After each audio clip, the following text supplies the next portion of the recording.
vais pas y faire comprendre la messe. Je vais y faire comprendre le mystère que la messe célèbre, que la messe désigne. Il faut que je l'amène jusqu'à cet endroit-là. Jusqu'à cet endroit-là. Ça va? Sinon, vous regardez le doigt, vous vous arrêtez au doigt, et vous ne regardez pas la lune.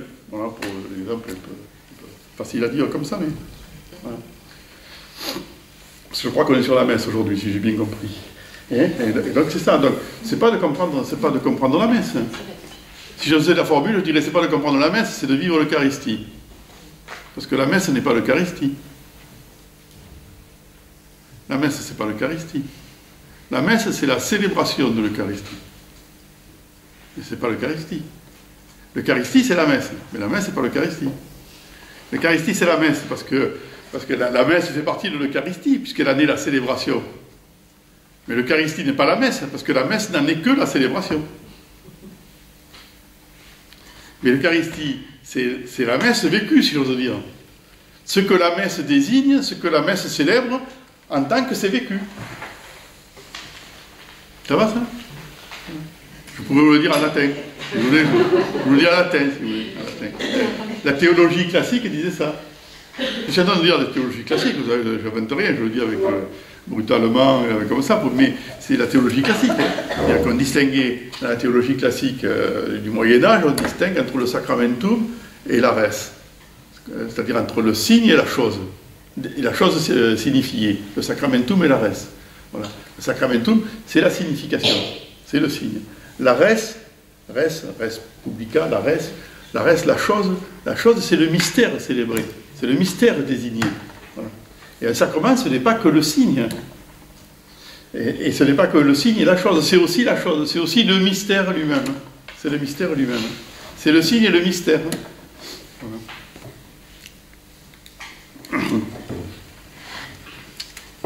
Est-ce que ça va, ça, cette première partie? Est-ce que cette distinction, ça va, cette distinction? Voilà. Voilà. Alors je peux vous l'illustrer, mais je peux vous l'illustrer. C'est-à-dire que si vous avez comme but le sacrement, la personne, quand elle est arrivée au sacrement, elle est arrivée au bout. Donc elle s'en va. C'est que vous avez bien réussi. Si vous accompagnez un catéchumène dans la perspective qu'il reçoive le baptême, la confirmation et l'Eucharistie, si c'est ça votre perspective, il va l'entendre que c'est votre perspective. Quand vous serez arrivé là, le type il dira je suis arrivé au bout, il partira. Donc vous aurez réellement réussi votre projet. Vous serez triste parce que ce n'est pas ce que vous vouliez, mais vous aurez réussi votre truc. C'est le coup de la communion solennelle. La communion solennelle, c'est formidable la communion solennelle. La communion solennelle, alors en plus, là, il y a en plus un rite de passage, au point de vue, un rite anthropologique de passage, vécu plus ou moins consciemment. Et donc la communion solennelle, la logique normale, c'est qu'un type qui a fait sa communion solennelle, vous ne le voyez plus. À l'époque, quoi. La logique normale, c'était qu'on ne le voyait plus, puisqu'il avait réussi son acte de passage. Il avait réussi son passage, il était passé à autre chose. Voilà. Il était passé à autre chose, et donc vous étiez tranquille pendant un moment, vous le reverriez qu'un peu au moment du mariage, et le jour où il passera l'arme à gauche. Voilà. Ça va? Si vous avez ça comme but. Mais vous n'accompagnerez pas un catéchumène, je le sais par d'expérience, vous n'accompagnerez pas un catéchumène de la même manière.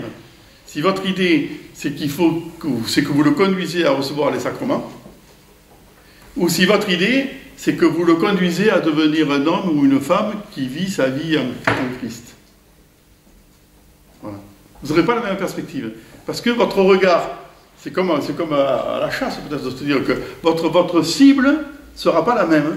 Votre cible, dans votre tête, dans votre cœur, votre cible ne sera pas la même. Et il entendra que la cible, ce n'est pas la même. Alors c'est pareil pour les gamins. C'est pareil pour les gamins. Si votre cible, on fait toujours la première communion, j'imagine. Si votre cible, c'est la première communion, le gamin, il entendra très bien que votre cible, c'est la première communion. Donc, arrivé à la première communion, il a rempli son contrat, il a réussi son examen. C'est terminé. C'est bon? Ça va? Voilà. Alors, les sacrements ne sont pas des buts. Les sacrements ne sont pas des buts. Non. On n'initie pas les gens au sacrement. Non, on n'initie pas les gens au sacrement. Alors, par contre, les sacrements initient. Ils initient. Et je crois que je vais rajouter un truc que je n'avais pas prévu de dire, mais je vais le dire là quand même. je crois. Tu m'arrêtes si tu penses que ça va pas. Hein. Tu veilles sur moi, hein. Tu fais épiscopalement. Hein. Oui, alors les sacrements, donc, c'est quoi le sacrement? C'est un langage, c'est un langage. Le sacrement, c'est un langage. C'est un langage, le sacrement. C'est pas un truc qu'on fait, c'est un truc qui parle. C'est pas un truc qu'on fait, c'est un truc qui parle.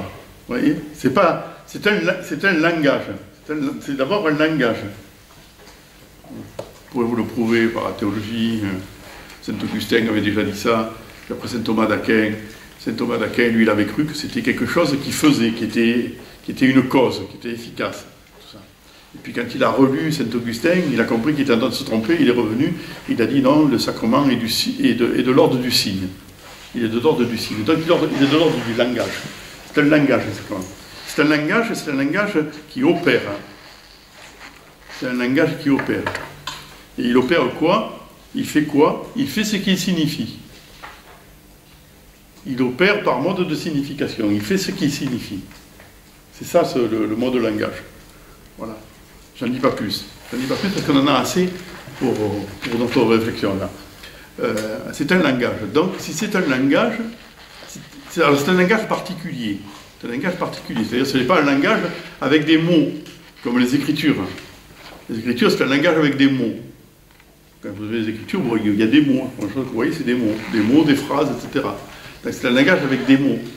C'est un langage symbolique, les Écritures, évidemment. C'est un langage symbolique. C'est un langage avec des mots.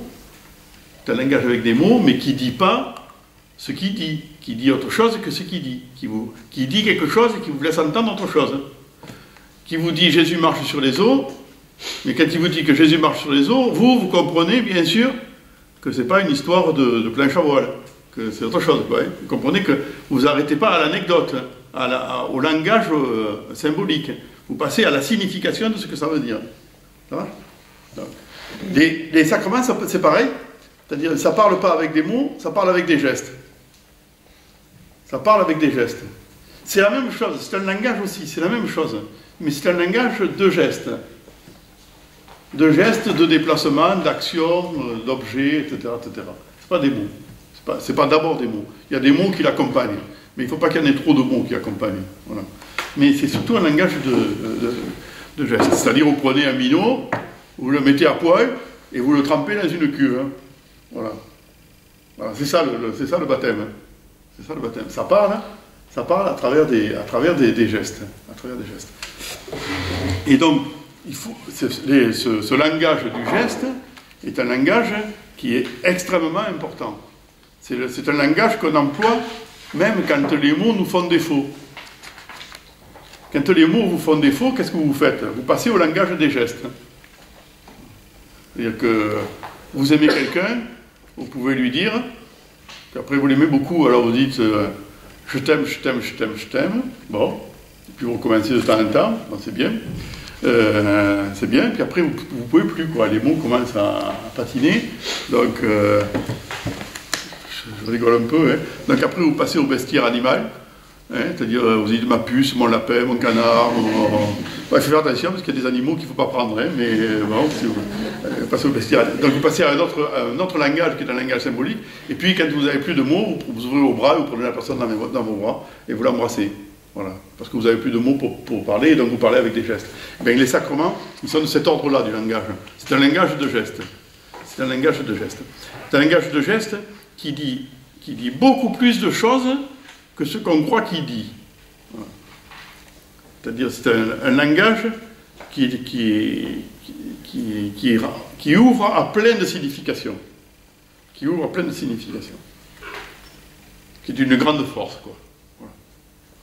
Je vous le dis parce que nous sommes des hommes et des femmes héritiers de la modernité, et donc à la modernité, on s'est mis à croire aux courts mots. Vous savez comment les Français, enfin ou les Européens, enfin les Français, nous aimons les mots. Nous aimons beaucoup les mots, nous aimons les discours, nous passons du temps à faire des discours, d'ailleurs ce que je suis en train de faire, etc., etc. Mais les mots ont leur importance. Donc c'est un langage qui parle. Si c'est un langage qui parle, la conclusion, c'est qu'il va falloir le laisser parler. Et ne pas parler à sa place. Vous n'êtes pas obligé de polluer ce langage par des verbiages. Il faut le laisser parler. Il faut le laisser parler. Vous avez un morceau de pain que l'on présente à tout le monde. Voilà. Je passe à l'offertoire. Vous avez un morceau de pain qu'on présente à tout le monde. Voilà. Il faut laisser ce langage-là parler. Il ne faut pas aller dire, vous voyez, ça veut dire ceci, que ça veut dire cela, que l'autre il a dit ceci, l'autre. Laissez-le parler. Laissez-le parler. Laissez-le parler. Et surtout en situation d'accompagnement de quelqu'un, non seulement il va falloir laisser parler, mais il va falloir laisser l'autre en parler dessus, avant d'en parler soi. Parce que ce n'est pas la peine d'imposer à l'autre les lunettes que l'on a. Il va mieux le laisser parler l'autre d'abord par rapport à ça. On pourra y revenir si vous voulez. Alors ça, c'était ma première partie.